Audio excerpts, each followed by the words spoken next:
Hello, my name is Michael Halewood, and this is my overview interpretation of the written material, which you may have had a chance to read already.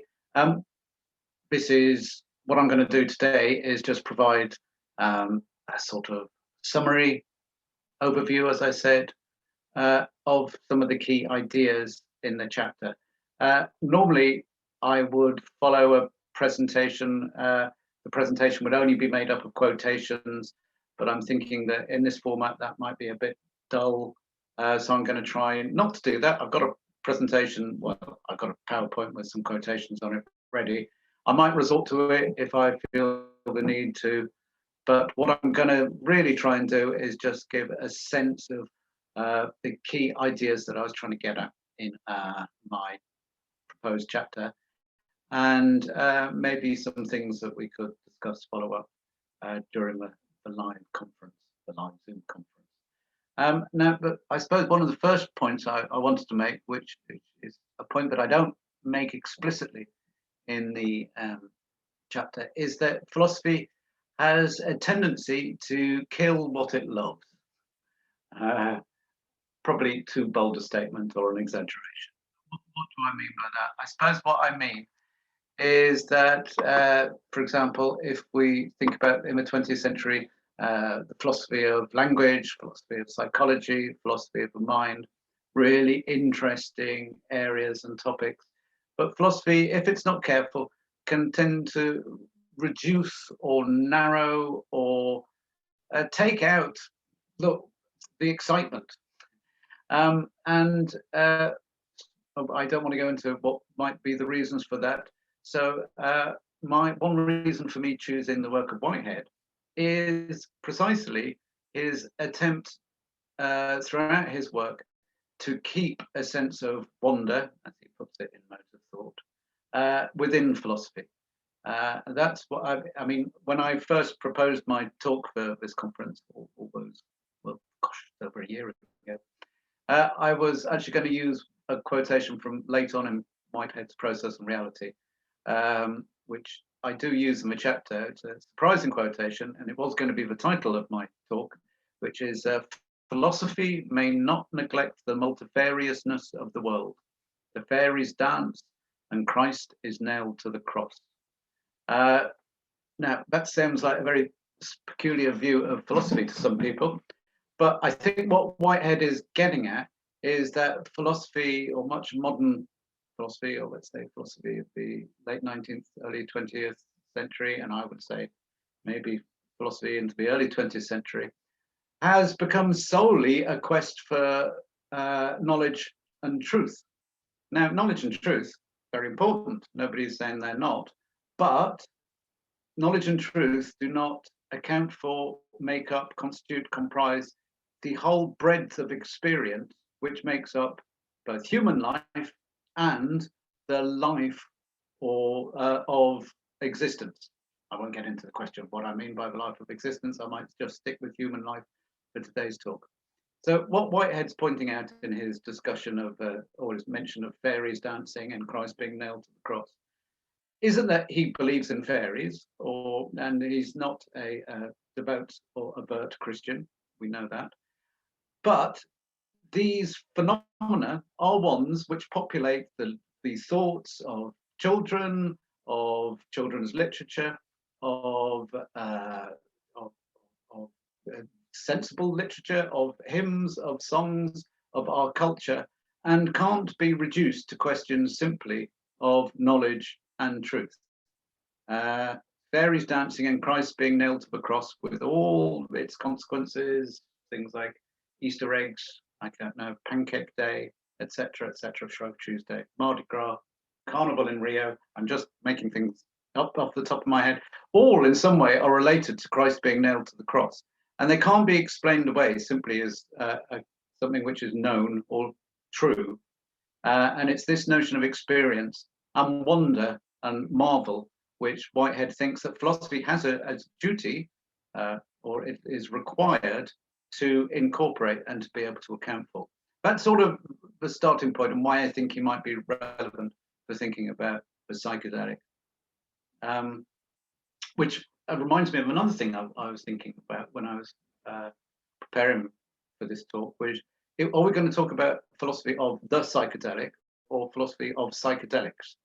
It might seem like a minor point, and I don't want to kill the thing that we love. And I'm not saying necessarily that we love the psychedelic, but it's something we might want to account for. Is the question of whether you're using the definite article, the psychedelic, or whether there is a plural, psychedelics, might be something that we might want to think about, something that I want to think about. Now, another quotation which I use later on in the piece is one where from Modes of Thought, a 1938 text of Whitehead, where he says, a thought is a tremendous mode of excitement, like a stone thrown into a pond. It disturbs the whole surface of our being. So again, one of the key ideas that I wanted to bring out is that when we think about psychedelic, the psychedelic or psychedelics, we are thinking about thinking, we are thinking about consciousness. Many people use the phrase altered state of consciousness. That's not actually a phrase that I want to prioritize. I don't want to exclude it or deny it. But I think that Whitehead's point would be that thinking itself can and is something which is a mode of excitement, and it incorporates within itself more than simple rationality decisions between truth and falsehood. It can disturb the whole surface of our being, as he says. And the seeds of the psychedelics are present within that which enables thinking and consciousness. Now, the details of the argument are there in the chapter. I don't think it's going to do too much good if I go through them now. I'll come back to it a bit later. It's really more that I want to emphasize sort of the radicality of Whitehead's position. Now, Whitehead's not going to offer us a solution or a set of prescriptions or a set of rules or solutions about how to do a philosophy of the psychedelic, but he is going to enable us to reframe or to reorient our approach so that we take seriously the link between thinking and the whole surface of our being, without reducing ourselves to mere epiphenomenon of either chemical or brain interactions or actions. I'm just checking, but I'm following roughly the order that I was talking about. Yeah, so I want to argue that the psychedelic isn't some kind of rare or exceptional phenomenon. Instead, the seeds of psychedelic experience are located within the very possibility of human experience. So we shouldn't treat psychedelic experiences as an add-on to human experience, something out there, something supernatural. I'll come back to that. But instead, it's, according to Whitehead, and according to my interpretation of Whitehead doesn't talk about psychedelics as such. It's an intensification of what is present or possible within the experience of being human. Okay. Now, as you might have noticed, in order to make that argument, I have invoked the notion of the soul. So the title is Making Your Soul Visible. Now, the reason I've decided to take that approach was, I want to say simply, is just a reminder that the term psychedelics, coined as it was in the mid 20th century, is a word whose roots are important to take, not at face value, but to take seriously. In that psyche comes from the Greek for both butterfly and soul, and delos, from which delic comes, means to make manifest, to make visible. So to say making your soul visible is simply to take literally the notion of the psychedelic. Now, this is another reason why I think that the work of Whitehead is both important and relevant for such a task. in that Whitehead doesn't shy from talking about the soul throughout his texts, but he doesn't take it in a religious or solely religious or theological sense. But it's one of the ways in which he does precisely what I was discussing before, is to incorporate all possible experiences and perceptions which humans have the capacity to enjoy or endure. So he locates the soul as a key element within the work of Plato, and so he sees it as part of the birth of philosophy, Western philosophy, and a useful term with its own history. Now, the soul isn't an entity. It's not a question of the existence of the soul. So there's a quotation from Adventures of Ideas, which I present in the chapter, which says, "This is not a mere question of having a soul or of not having a soul. This question is how much, if any." So elsewhere I've called this being occasionally soulful. We do have souls, but only on occasions. In that there is a capacity within humans to consider and to enjoy potentialities and possibilities. And there is with a continuity within these possible experiences. And that's what makes the soul, or makes us soulful. And the soul, a bit like consciousness for Whitehead, is something which happens on occasion. So I'll try and explain that very quickly through the notion of consciousness. Whitehead says philosophy makes a mistake of starting with propositions such as Socrates is rational. He says this is palpably false. Sometimes Socrates is asleep. Sometimes he might be stunned, might be drugged. Sometimes he might be drunk. Sometimes he might be sleepy. The notion that there is a constant rationality which is somehow focusing out of Socrates at all points is an exaggeration and a misrepresentation. It's better, if you want to understand rationality and if you want to understand consciousness, to see them as things which happen occasionally. There is something within humans and within the human's relationship to the environment, the world, language, thinking, chemicals, whatever we want to say, which enables specific and important ways of acting, which can then be thought of as rational or can elicit consciousness. But these aren't fundamental or primary. So Whitehead says, let's look at what makes possible the experiences, some of which then produce consciousness and some of which produce rationality. So as you can see, it's not that Whitehead denies either rationality or consciousness, but he says that these are things which need to be explained. These come later on in the journey and adventures of existence and of being human.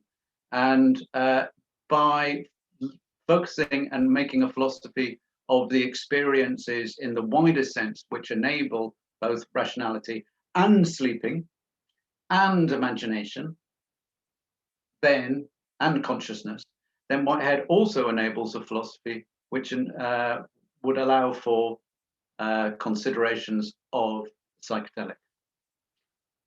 I know that I'm sort of repeating myself, but I intended to repeat myself because sometimes I think that saying the same point again in different ways is sort of helpful. And as I've said, I'm taking the opportunity of this talk not to just read through my chapter, but to try and pull out those elements which I think might help. I mean, it might be better in a way if people haven't read my chapter may think of this, have this, look at this talk first, and then it might give them a bit of an insight on those bits with which to focus. There's another reason for my choice of a soul is that I think it raises the stakes. You know, what I mean by that is I've said that Whitehead and perhaps I are using the soul without any religious or theological connotations, context, or foundation. And that is, of course, to be naive.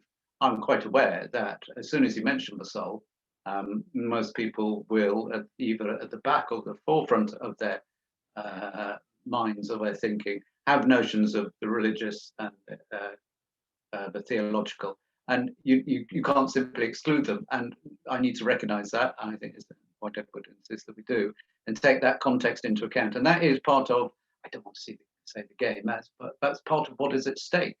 We know and enjoy, or don't enjoy, the stories of Faust, which is done in operas, plays, poems, etc.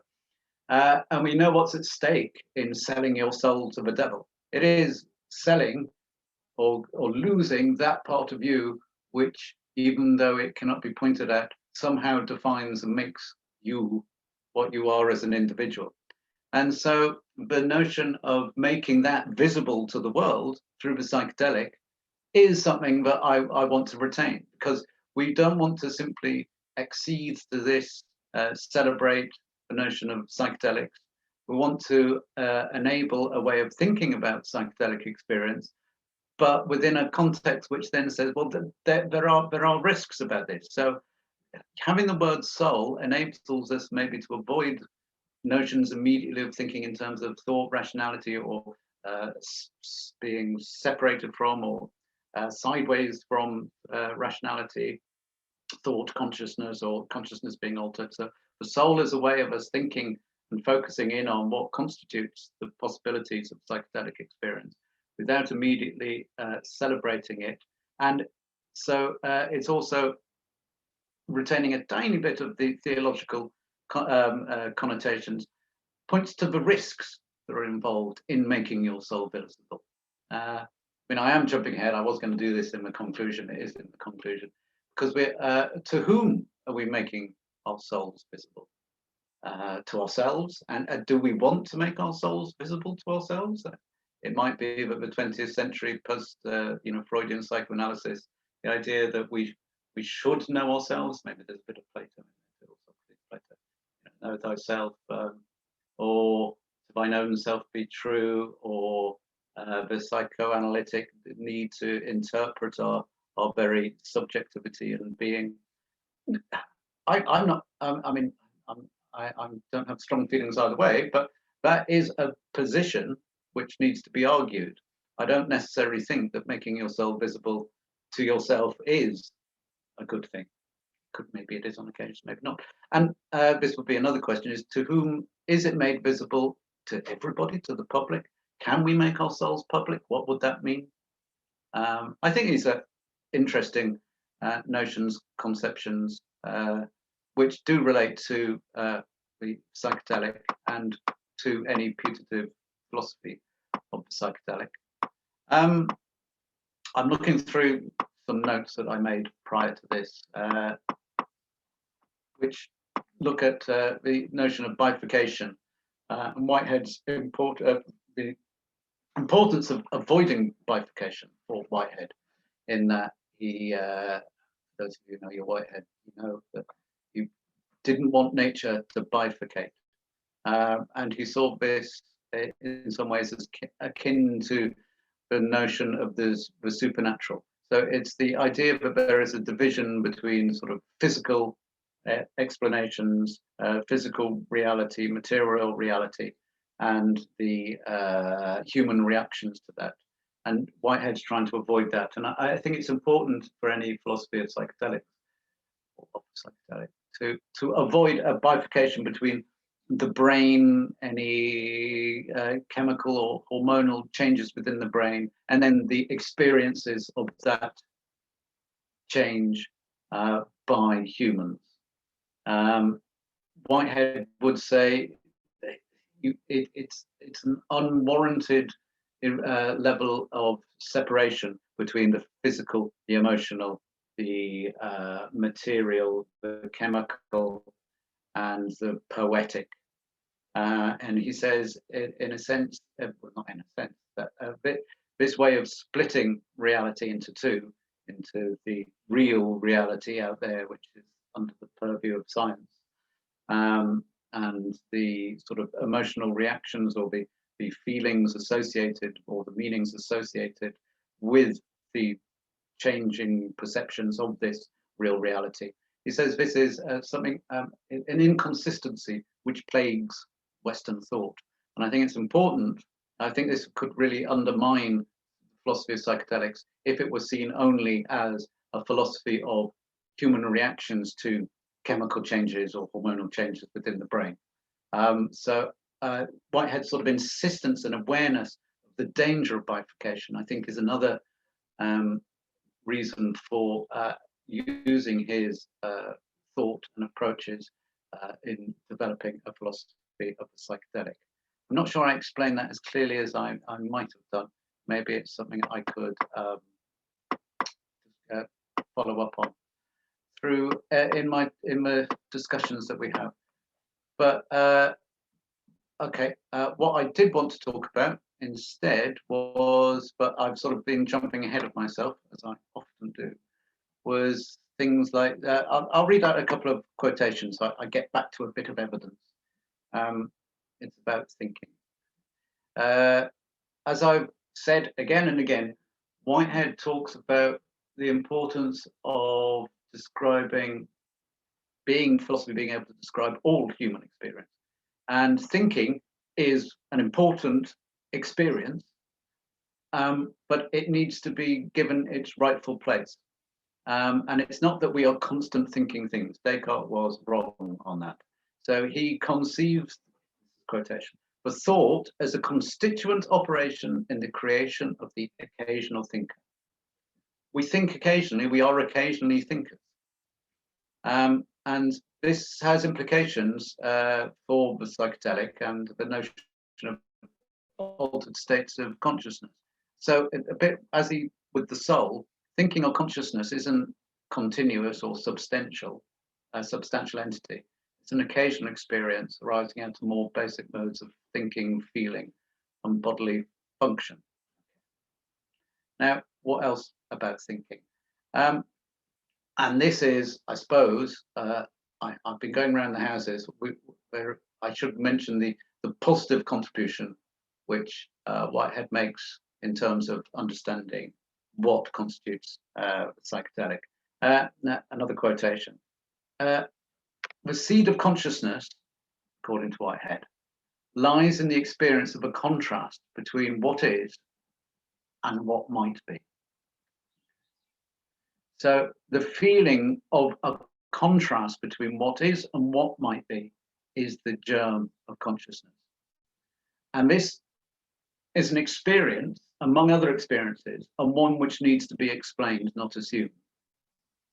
Now, Whitehead provides a rather banal example of a perception of a stone which is grey. And the banality lies in the seed of consciousness is the recognition that that stone did not have to be grey. Because, and this is the remarkable, apparently banal point, is unleashes a remarkable wealth of alternatives. Once you realize that that stone did not have to be grey, and of the alternatives, of possibilities of potentiality. So the stone could have been white or brown or pink, covered in red polka dots, images of dancing elephants, we don't know. This is a triumph of consciousness, that it can narrow in on what something could not have been. And this is what leads to the realms of potentiality. That's the one step. Now, it's actually the moment, I'm reluctant to use the word hesitation, but it's hard to talk about time within consciousness and without getting into technical details of Whitehead's theories of time. But the notion of hesitation, I suppose my key point understanding is that the psychedelic would be an intensification of that moment of considering what is and what might be.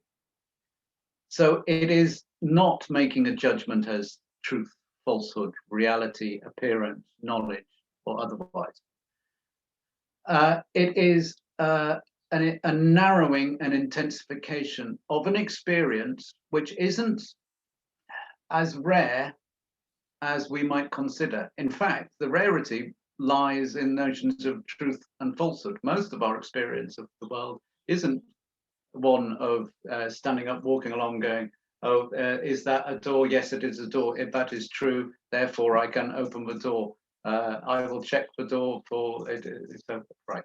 Open the door. There is a step. And then making judgments as to the truth and falsehood. There are 5 steps. I will move 5 times. If it is true that there are 5 steps, my legs must move 5 times, etc. We just don't live like that. Now, this approach of the welter of experiences being ones which are real, important, and ones by which we live our lives, but are not ones premised on notions of truth, falsehood, and rationality, and yet which need philosophical explanation, is again Whitehead's contribution, in that he sees that consciousness, and then what people might refer to under the psychedelic as altered consciousness, would be this an intensification of the feeling of the contrast between what is and what might be. Now, the outcome of this is that Whitehead grants conscious experience and hallucinations the same ontological basis and justification. So he doesn't just envisage consciousness as the accurate capturing or depiction of the world. Consciousness is the occasional recognition of the role and importance of potentiality of things possibly being what they are not. And this can be linked to the operations of a soul as an element which both enables and enhances the operations of consciousness, because it invokes a spontaneity, a way of being, an occasional soulfulness, which what might bring what first appears trivial to the center of attention. Now, the last thing I want to sort of talk about, is the notion of entertainment, because it's an element in terms of Whitehead's discussion of propositions. Again, it's focusing in on what a word means. And when the role of propositions and consciousness and in its relations to the psychedelic is one which I've called entertainment, because Whitehead says we don't simply go around, as I tried to indicate, probably not very clearly, making judgment the true, false. This drawer is closed. True, I will open it. It's true, this drawer is closed. It is now false, but it is closed because it is open, etc. That's just not how we live. Instead, and we entertain possibilities. We live in a world in where we don't make a judgment per se as to whether this is true, false, whether we know something or not. We linger within the world more than we might think. And he calls this lingering entertainment. Now, I like the term because people do want to think of also at points the psychedelic as being linked to questions of entertainment in some kind of sense, maybe we'll discuss. But entertain, in English, we have the old-fashioned sense, and I think this is partly the way in which Whitehead is using it, is he says, I will entertain, for example, when you say, I will entertain this no longer, or countenance, I will tolerate this no longer. And I think that's an interesting way of thinking about this question of what it means to intensify experience and to somehow relate it to questions of enjoyment. Enjoyment being another word which Whitehead uses within his philosophy. So I'm realizing that I've been going on quite a long time now, and I'm just checking through some notes that I made. I don't think I've missed out anything vital. I'm not saying that I've written anything vital, but most of the ideas I wanted to sort of raise or explain in a different kind of way, I have done so.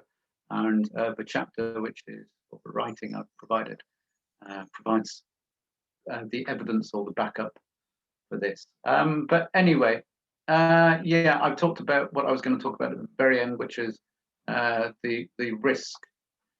So, you know, Whitehead asks us not to exaggerate, and he would urge caution.